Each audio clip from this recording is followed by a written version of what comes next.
नमस्कार मंडळी, मी तनिष्का. आता मी स्कूलला तयार होणार आहे. आता मी केस विचारते आणि मम्मा काय माहीत मम्मीने मला असं लंचला काय दिलं आहे.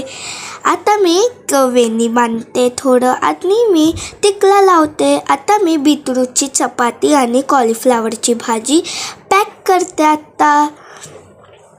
आता मी नमस्कार करते मम्मीला आणि देवाला नमस्कार करते. आता मी स्कूलला चालली. बाय. चला आता आपण दुसऱ्या व्लॉगमध्ये भेटू. बाय मंडळी.